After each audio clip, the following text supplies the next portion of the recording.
तो यहाँ पे ये जो सिग्नल रिंग स्टेज है वो इरेगुलर शेप में हो गया, जिसको एमीबॉयड स्टेज कहेंगे। और एमीबॉयड स्टेज के अंदर पैरासाइट का न्यूक्लियस डिवाइड करता है 16 से 24 सेगमेंट में, and each nuclear segment gets surrounded by small mass of cytoplasm to become the merozoite. तो 16 से 24 मीरोजोइट बन जाएगा, और इसी अवस्था में आरबीसी के अंदर हीमोजोइन प्रेजेंट होता है, जो टॉक्सिक फॉर्म है, आयरन मेटाबॉलिज्म या कह सकते हैं break down product of the haemoglobin, और रेड कलर का स्कर्मस ग्रैन्यूल भी है। अब पूरा का पूरा पैरासाइट तो खर्च हो गया 16 से 24 मीरोजोइट बनाने, तो अब आरबीसी का मेम्ब्रेन टूटेगा। तो मेम्ब्रेन टूट रहा है, and the merozoites along with the hemozoin are released into the plasma. और जैसे ही हीमोजोइन प्लाज्मा में रिलीज्ड होगा, it will cause chill and fever, जो मेन सिम्टम है मलेरिया का, जारा बुखार। अब देखिए, यहां तक था इरिथ्रोसाइटिक साइजोगानी। अब इरिथ्रोसाइटिक साइजोगानी के बाद, यहाँ के बाद अब है पोस्ट इरिथ्रोसाइटिक साइजोगानी। लीवर साइजोगानी को प्री इरिथ्रोसाइटिक साइजोगानी कह सकते हैं। ये हो गया इरिथ्रोसाइटिक, तो ये हो गया पोस्ट इरिथ्रोसाइटिक साइजोगानी। अब यहाँ पे पोस्ट इरिथ्रोसाइटिक साइजोगानी में होता क्या है, ये जो मीरोजोइट्स हैं, नाउ दे डेवलप इनटू गैमोन्स।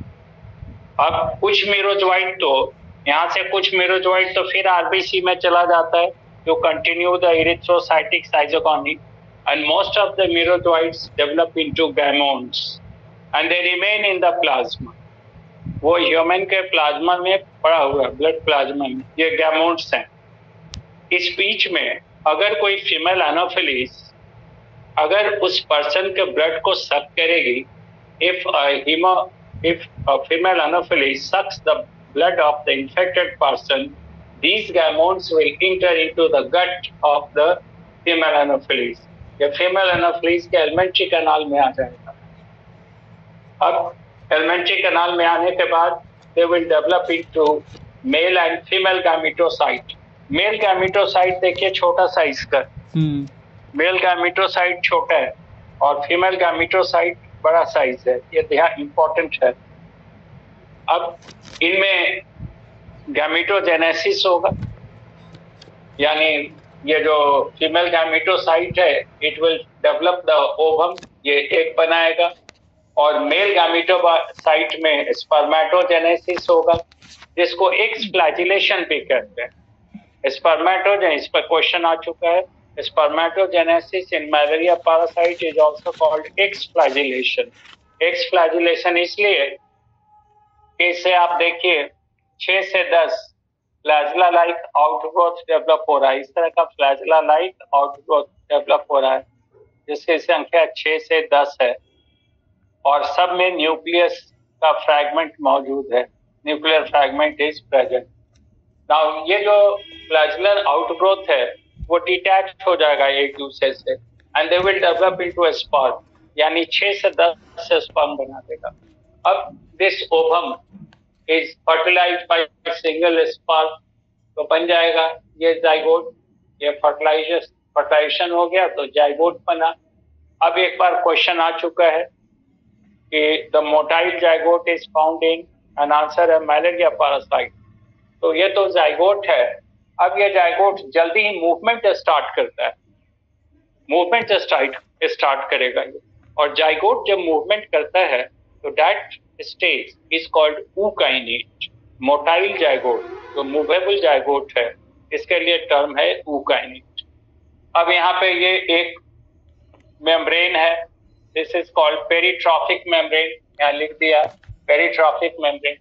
जैसे हम लोगों के एलिमेंट्री कैनाल का इनर लेयर होता है म्यूकोसा, हम लोगों के एलिमेंट्री कैनाल का लाइनिंग है म्यूकोसा, तो जितने भी इंसेक्ट्स हैं इंक्लूडिंग मॉस्क्यूटो, उनका जो इनर लाइनिंग होता है वो कहलाता है पेरिट्रॉफिक मेम्ब्रेन। तो this is the peritrophic membrane of the female anopheles. ये पेरिट्रॉफिक मेम्ब्रेन है फीमेल एनोफिलिस का।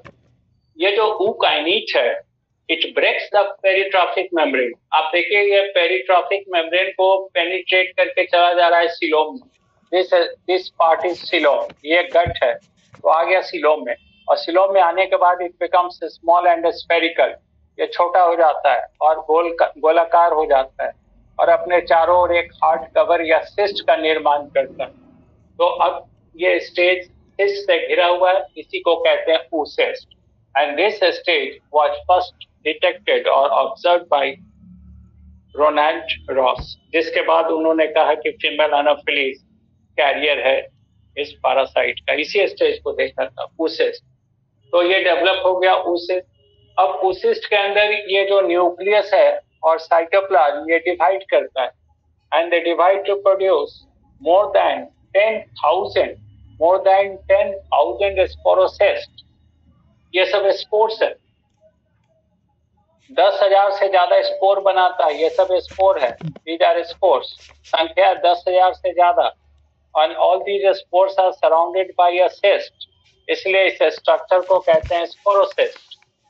अब these spores develop into a sporozoite, ये स्पोर डेवलप हो जाएगा स्पोरोजोइट में, 10,000 से ज्यादा स्पोरोजोइट बनेगा तो अल्टीमेटली ये जो सिस्ट टूटेगा। आप देखिए यहाँ पे ये सिस्ट टूट रहा है और more than 10,000 sporozoites are released into the coelom and they perform gregarine movement.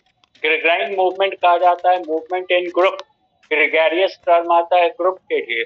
तो they perform gregarine movement and enter into the salivary gland and reside there till the female anopheles bites the fresh person to continue the life cycle। तो ये पूरा stage बना है। NCERT में देखिएगा कुछ कुछ स्टेज बना है, कुछ का गैप कर दिया, लेकिन अब आपके इसमें भी डायग्राम है, इसको देखिएगा तो आप समझ में आएगा। फिर एक बार रिपीट कर रहे हैं, ये बहुत इंपॉर्टेंट है, इससे क्वेश्चन रहता ही है, शायद ही कभी किसी साल छूटेगा मलेरिया पैरासाइट से, तो इसलिए इसको ध्यान से समझ लेना है। ये डाइजेनेटिक है, दो होस्ट है, ये वाला ऊपर वाला जो है फर्स्ट हाफ बोर्ड का ऊपर वाला पोर्शन, ये है life cycle in female Anopheles, जो प्राइमरी होस्ट है, लिखा हुआ है life history in female Anopheles, और नीचे है लाइफ हिस्ट्री इन ह्यूमन, जो सेकेंडरी होस्ट है। अब ह्यूमन में यहाँ पे दो जगह ये डिवाइड करता है, एक तो लीवर में जिसको हेपेटिक साइजोगोनी कहते हैं, और दूसरा ब्लड में आरबीसी में जिसको इरिथ्रोसाइटिक साइजोगोनी कहते हैं। अब यहाँ फिर से ध्यान से सुन लें, ये फीमेल एनाफिलीज है, इसके सैलिवरी ग्लैंड में 10,000 से ज्यादा स्पोरोजोइट है। जब ये किसी पर्सन को बाइट करेगी तो उसकी स्किन में छेद होगा, पंक्चर होगा, और उस छेद से या पंक्चर से 10,000 या उससे ज्यादा स्पोरोजोइट को वो रिलीज कर देगी ह्यूमन के ब्लड सर्कुलेशन। आधा घंटा तक ये ब्लड में घूमेगा और फिर पहुंच जाएगा लीवर में। लीवर में आने के बाद each sporozoite enters into a liver cell, एक स्पोरोजोइट एक लीवर सेल के अंदर आया, फिर वहां पे ये चेंज कर गया एक स्टेज में, it changes into the stage which is called sizont, and sizont is the stage which has to undergo sizogony।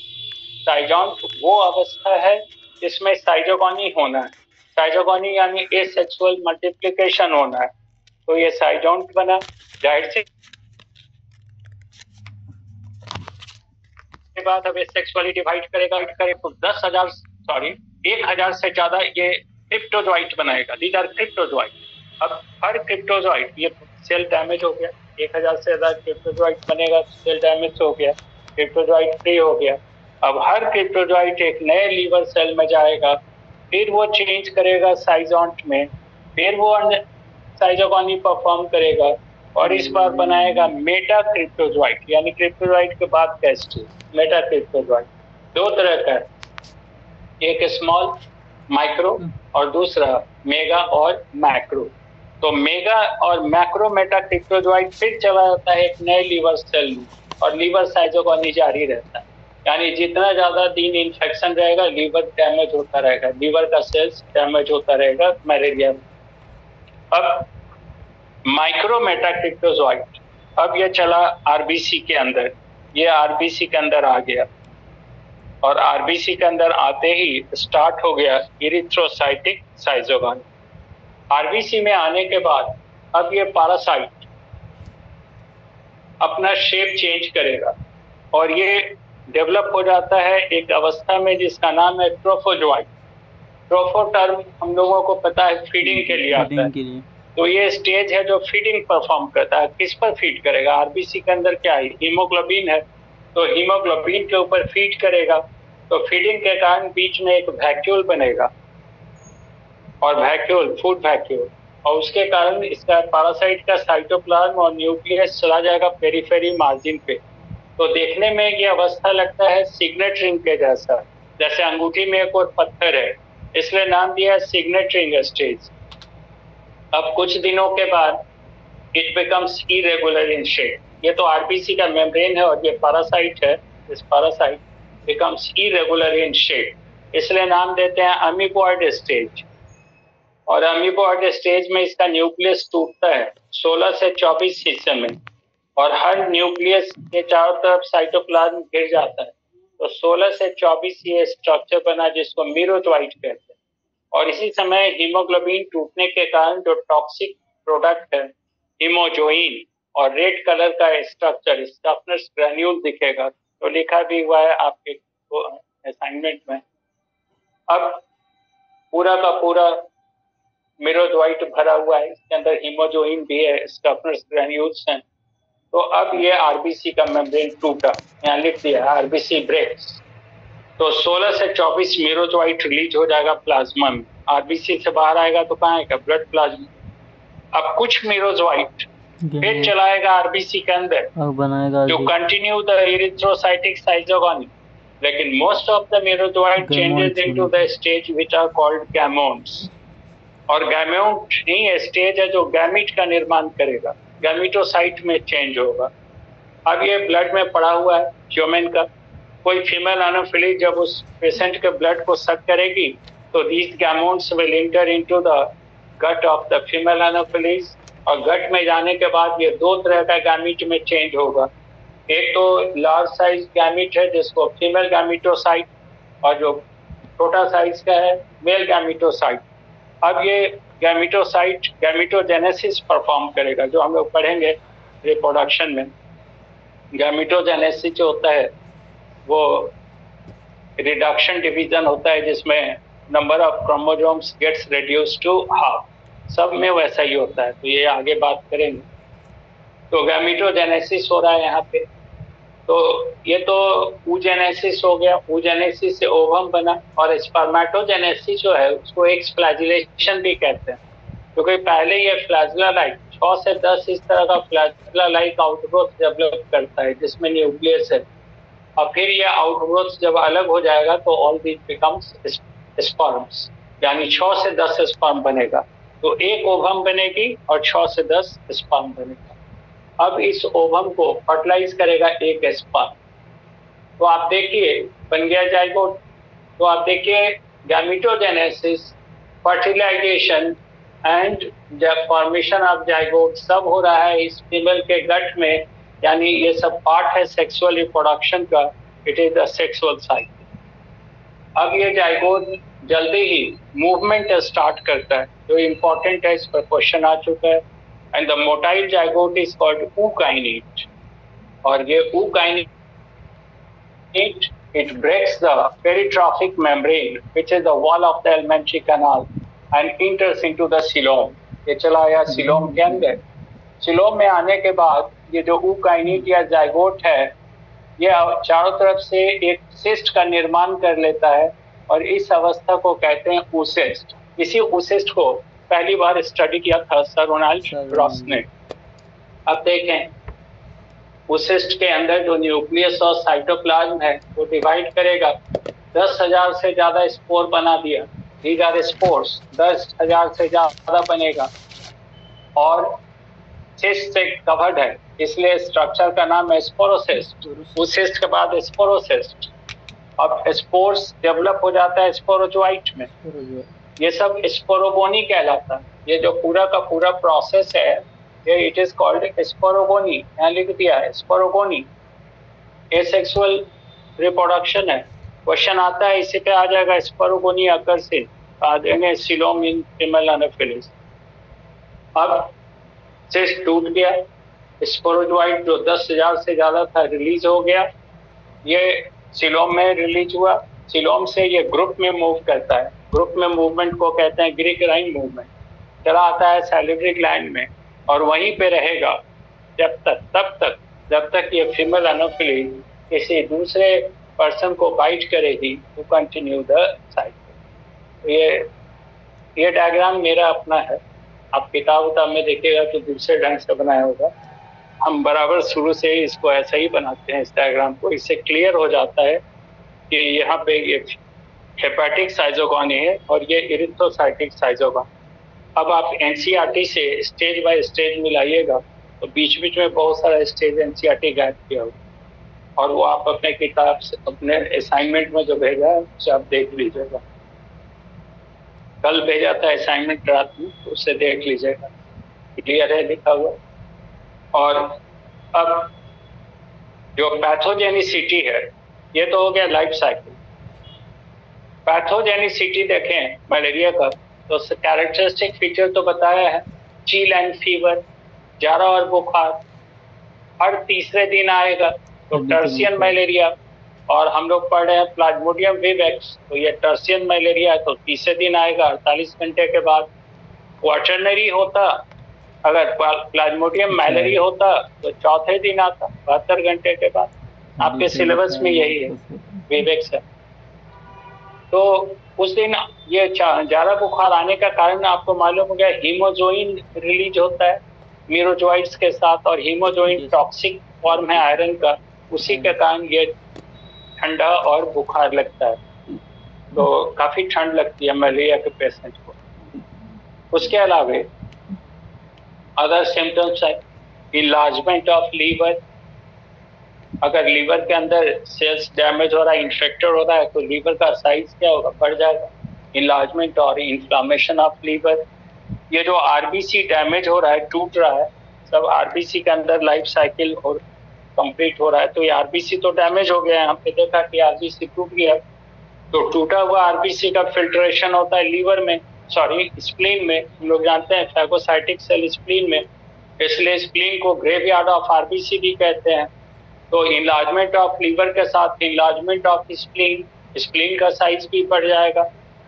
और आरबीसी टूट रहा है, हीमोग्लोबिन टूट रहा है तो एनीमिया हो जाएगा, यानी काफी कम हो जाएगा हीमोग्लोबिन और आरबीसी, तो ऑक्सीजन सप्लाई कम होगा, तो मेटाबॉलिक रेट कम होगा, तो काफी कमजोरी हो जाएगा।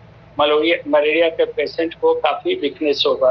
तो चील एंड फीवर, पायरेक्सिया होगा, ठंड लगेगा, लीवर इनलार्ज हो जाएंगे, स्प्लीन का साइज भी बढ़ जाएगा, आरबीसी और हीमोग्लोबिन का नंबर का अमाउंट घट जाएगा, और साथ ही साथ ऑक्सीजन सप्लाई कम होने से काफी वीकनेस होगा। ट्रीटमेंट अगर करें तो फिर पेशेंट ठीक हो जाएगा, नहीं करेंगे तो ज्यादा प्रॉब्लम हो सकता है। डेथ नॉर्मली नहीं होता, अगर साथ में कुछ और दूसरा इन्फेक्शन हो गया तब sometimes it may cause death. हालांकि डेथ तो मलेरिया से तो बहुत डेथ होता था, अफ्रीका में क्या, एशिया में, इंडिया में भी होता था। इसलिए जस्ट आज़ादी के बाद ही सबसे पहला अगर कोई बीमारी से निपटना पड़ा गवर्नमेंट को आफ्टर इंडिपेंडेंस तो मलेरिया से, तो एक अलग डिपार्टमेंट बना दिया गया था गवर्नमेंट का, मलेरिया डिपार्टमेंट। मलेरिया डिपार्टमेंट अलग डिपार्टमेंट है जिसका काम था मलेरिया का रोकथाम कर। तो ये बहुत बीमारी, ये बहुत पुराना है, लंबे समय से, डेथ भी होता है अगर और कहीं दूसरा कोई प्रॉब्लम हो तो। अब ना प्रोफाइलैक्सिस कहेंगे, तो प्रोफाइलैक्सिस तो सीधा सा मामला है, मच्छर के काटने से बचाव करना है, prevention from the bite of the mosquito. तो उसके लिए जैसे सोते हैं तो मच्छरदानी जो नेट है उसका इस्तेमाल करना, या फिर जो अब तो बहुत सारा है मॉस्किटो रिपेलेंट वगैरह आ गया है, क्रीम आ गया है, उन सब का इस्तेमाल करना। तो ये तो टेम्पररी मेजर है। परमानेंट मेजर है कि मॉस्किटो को पनपने ही नहीं देना, उसके लार्वा को और एक को।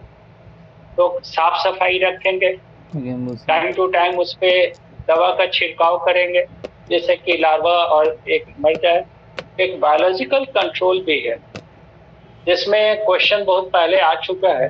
गैम्बूसिया लार्विसाइड फिश है, बताया था फिश में आप लोगों को। ये मॉस्किटो फिश कहलाता है, लार्विसाइड है, मॉस्किटो का लार्वा और एग इसको बहुत पसंद आता है। तो जहां भी कहीं पानी है और मच्छर ग्रो कर रहा है, वहां पे अगर गैम्बूसिया को छोड़ दिया जाए तो गैम्बूसिया सारे उसके लार्वा एग को खत्म कर देगा। तो प्रोफाइलैक्सिस बहुत इंपॉर्टेंट है। मलेरिया का वैक्सीन भी आता है, तो वैक्सीन भी ले सकते हैं, वैक्सीनेशन करवा सकते हैं। और जब मलेरिया हो जाता है तो फिर इसका जो ड्रग है वो सब ज्यादातर क्विनिन का बना होता है, क्विनिन का। जैसे जो कॉमन ड्रग अभी इस्तेमाल में आता है उसमें है पालुड्रीन, पामाक्विन, रेसोसिन, डाराप्रीम, एटेब्रीन, पामाक्विन, डाराप्रीम, रेसोसिन, पालुड्रीन, ये सब क्विनिन का बना हुआ ड्रग है, क्विनिन का। और साथ ही साथ अगर फीवर वगैरह है तो एंटीपायरेटिक ड्रग लेते हैं, या फिर रिलेटेड अगर कुछ सिम्टम है तो एंटीबायोटिक का इस्तेमाल करते हैं। तो ये हम लोगों ने मलेरिया डिस्कस कर लिया है डिटेल, और मलेरिया डिस्कस कर लिया है। तो अब एक दिन में एक पैरासाइट, अभी तो थोड़ा बड़ा पैरासाइट था तो इसको एक दिन में किया। अब कल डिस्कस करेंगे हम लोग टीनिया सोलियम, और समय बचेगा तो ऊचेरेरिया बैंक्रॉफ्टी यानी फाइलेरिया वर्ग। 3 पैरासाइट और हम लोग को पढ़ना है। टीनिया सोलियम एपोर, दूसरा ऊचेरेरिया बैंक्रॉफ्टी फाइलेरिया वर्ग, और तीसरा एस्केरिस राउंड वर्ग, उसका लाइफ साइकिल। तो हम समझते हैं कि कल और परसों में 2 दिन में तो ये पैरासाइट खत्म हो जाएगा। उसके बाद तब हम लोग स्टार्ट करेंगे